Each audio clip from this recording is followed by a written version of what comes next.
La une de l'actualité politique du jour, c'est cette visite que le chef de file de l'opposition a rendue ce jeudi aux prisonniers politiques détenus à la maison centrale de Koronti. Mamadou Sylla et son cabinet ont rencontré plusieurs opposants au troisième mandat incarcérés depuis quelques mois. Ils demandent à la justice d'accélérer leur procès. En Côte d'Ivoire, le Premier ministre Ahmed Bakayoko est décédé hier en Allemagne, seulement 8 mois après la mort de son prédécesseur Amadou Gon Coulibaly. C'est tout pour le sommaire. Dans un court instant, les détails. Mesdames et messieurs, bonsoir et bienvenue. Il a dit hier sur nos antennes et il a fait aujourd'hui. Malgré des informations faisant état du rejet de son initiative par certains prisonniers, le chef de file de l'opposition s'est rendu ce jeudi à la maison centrale de Koronti. Accompagné de quelques membres de son cabinet, Mamadou Sylla a rencontré presque tous les détenus politiques, sauf ceux-là qui sont malades de coronavirus. Ils sont actuellement sous traitement au centre anti-Covid de la maison centrale. Mamadou Tanouba. Mamadou Sylla et son cabinet ont rencontré la quasi-totalité des détenus politiques qui séjournent à la maison centrale. Le chef de file de l'opposition avait fait cette demande de rendre visite aux opposants à Alpha Condé. Les visiteurs ont eu des mots d'encouragement à l'endroit des détenus qui traversent des moments difficiles dans leur carrière politique. On les a vus, on a vu la majorité parmi eux. Il y a 55 personnes qu'on a vues. On avait demandé, la liste était 69. On nous a dit qu'il y a une vingtaine de cas de Covid. Ceux-là sont déjà au centre déjà. On les a remonté leur morale et donné le courage aussi. Dire que tous les hommes, même les hommes capables, les hommes, je ne sais pas, un peu de Dieu, ont toujours passé par là. Moi-même, j'en ai fait 12 jours ici, et j'ai relaté ça.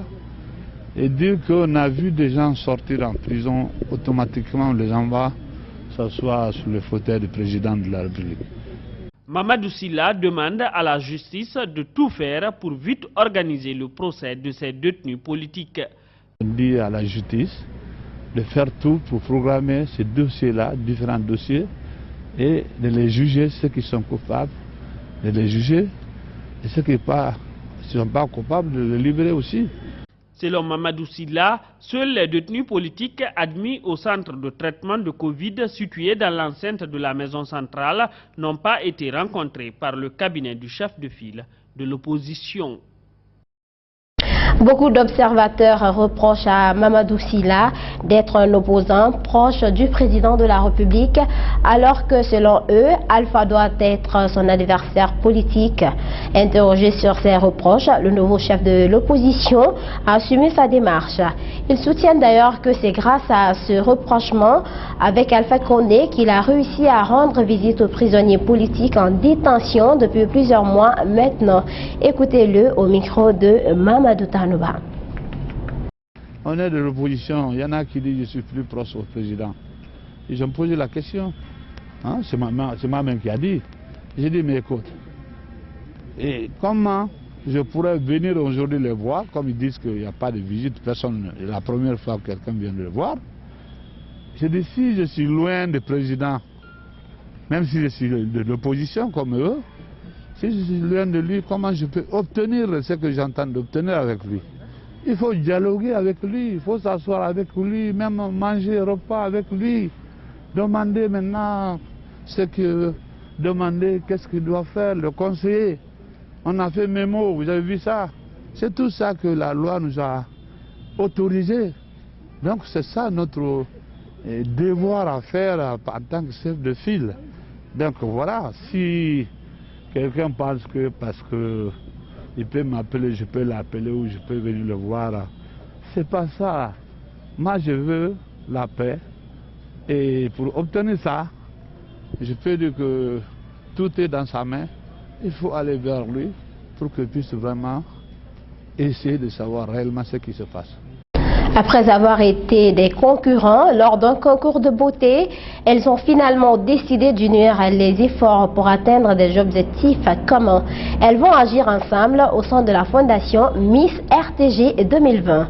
Cette fondation regroupe les filles ayant participé l'an dernier à l'élection Miss de la télévision nationale. Dans leur plan d'action, ces filles comptent effectuer une tournée humanitaire en avril prochain dans les régions administratives du pays. L'annonce a été faite au cours d'une conférence de presse qu'elles ont animée ce jeudi à Conakry. En Soubaï le Baldé, reportage. C'est une première depuis la création de Miss RTG il y a de cela 11 ans maintenant. Les 8 filles qui ont participé à cette compétition l'an dernier ont eu l'idée de se réunir pour créer une structure dénommée Fondation Miss RTG 2020. Leur ambition est de garder les relations entre elles. C'est vrai, après la compétition, je suis sortie la gagnante. Mais d'après ce que nous avons appris au cours de l'émission, je suis la gardienne de ma sœur. Quels que soient les résultats, nous restons unis. Et cette idée, nous avons pu la nourrir. Donc je suis fière de moi, je suis fière de mes sœurs gardiennes, je suis fière de la RTG, je suis fière de Tanti Aya. Après la compétition de 2020 qui a fait de Saran Keita la gagnante de cette édition Miss RTG, l'idée de créer la fondation amène ces jeunes filles à entreprendre des projets. Dans les prochains jours, elles entameront une tournée humanitaire dans les 8 régions administratives de la Guinée. Il est placé sous le haut patronage des 8 gouverneurs des régions administratives de Guinée, qui va commencer à partir du 1er au 14 avril. Donc nous allons faire le tour des 8 régions administratives de Guinée en faisant une séance de causerie éducative, des projections de vidéos sur le cancer du col de l'utérus et une distribution de denrées alimentaires à la couche vulnérable, notamment les enfants et les femmes. L'initiative de ces jeunes filles est saluée par les organisateurs de la compétition Miss RTG. C'est une première édition pour nous de voir les filles d'une même compétition se réunir pour créer une fondation. Fondation Miss RTG 2020. Nous l'avons accueillie avec enthousiasme parce que c'était vraiment spécial pour nous. Et donc fédérer tous les projets en un seul projet, c'est rare. Et donc il fallait les accompagner. La beauté au service de l'humanitaire est le thème choisi par les jeunes filles de la Fondation Miss RTG 2020 pour mener leur activité sur le terrain. L'humanitaire, la santé, l'éducation et la culture sont entre autres domaines sur lesquels ces jeunes filles veulent accentuer leurs projets. Sur le continent, mort en cascade à la primature ivoirienne. Seulement 8 mois après la disparition de son prédécesseur, le Premier ministre d'Alassane Ouattara est décédé hier en Allemagne des suites de cancer selon le communiqué officiel. Ahmed Bakayoko était vu par beaucoup comme celui qui allait succéder à Ado à la fin de son 3e mandat.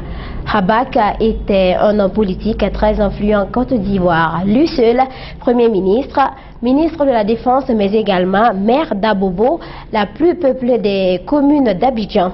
Son parcours, c'est avec nos confrères de TV5. Ambak, c'est le surnom que les Ivoiriens donnent à Ahmed Bakayoko.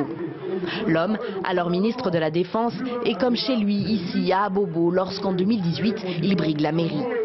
Le contrôle de cette commune populaire, la plus peuplée d'Abidjan, est considéré comme stratégique par le camp Ouattara en vue de la présidentielle de 2020. Et Ahmed Bakayoko l'emportera facilement. Je suis un enfant d'Abobo parce que j'ai la même histoire que les enfants d'Abobo. Je connais leur état d'esprit et je connais les défis qui leur sont propres. Donc avec eux, j'ai un combat à mener pour que nous ayons le même destin. J'ai des projets pour Abobo et c'est ça le plus important. Ahmed Bakayoko a grandi à Adjamé, un autre quartier populaire de la capitale économique ivoirienne, dans une famille de la classe moyenne. Il n'a jamais terminé ses études, s'est construit, dit-il, à l'école de la vie, et ce sera l'une de ses forces en politique. Au point d'être appelé à la primature l'été dernier par le président Ouattara, après le décès soudain du Premier ministre Amadou Gon Coulibaly. C'est lui qu'Alassane Ouattara avait désigné comme dauphin pour lui succéder sous les couleurs de son parti, le RHDP, à la tête de la Côte d'Ivoire. La rumeur prête alors à Ahmed Bakayoko l'envie de tenter sa chance à quelques mois de la présidentielle. Mais lorsque le chef de l'État sortant annonce qu'il briguera un 3e mandat, Ahmed Bakayoko le soutient et se lance dans la campagne. C'est l'intérêt de la politique, de la mobilisation, des actes concrets qui parlent. Soyez sereins, soyez sereins, soyez sereins.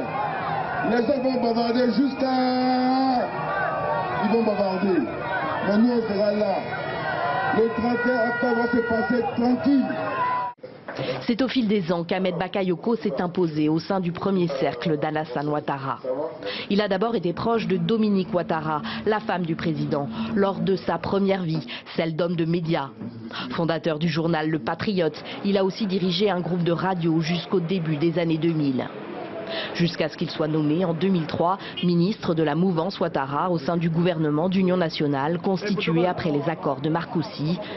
7 ans plus tard, Alassane Ouattara, président, le nommera à l'intérieur, puis à un autre poste clé, la défense en 2017. C'est le 11 mars 2020 que l'Organisation mondiale de la santé a déclaré la pandémie du coronavirus apparue en Chine fin 2019. Un an après, c'est l'heure du bilan, notamment sur la gestion de cette maladie ravageuse. Beaucoup accusent l'OMS de laxisme sur ce plan. De leur côté, les responsables de l'organisation se défendent et estiment que c'est plutôt des États qui faisaient sourde oreille à leurs directives. Suivez.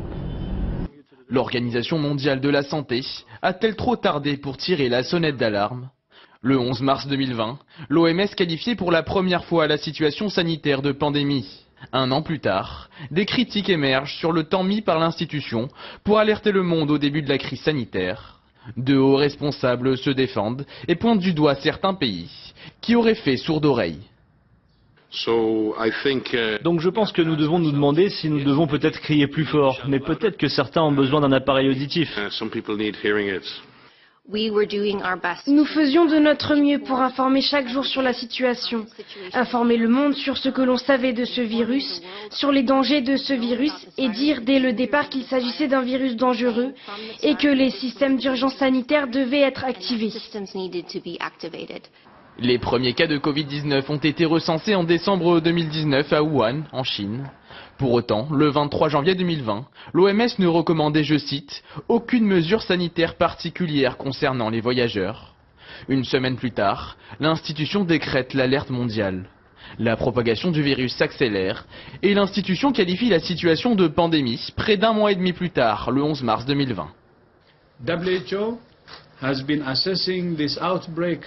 L'OMS a évalué cette pandémie 24 heures sur 24 et nous sommes profondément préoccupés à la fois par les niveaux alarmants de propagation et de gravité ainsi que par les niveaux alarmants d'inaction. Nous avons estimé que la crise du Covid-19 peut être caractérisée comme une pandémie.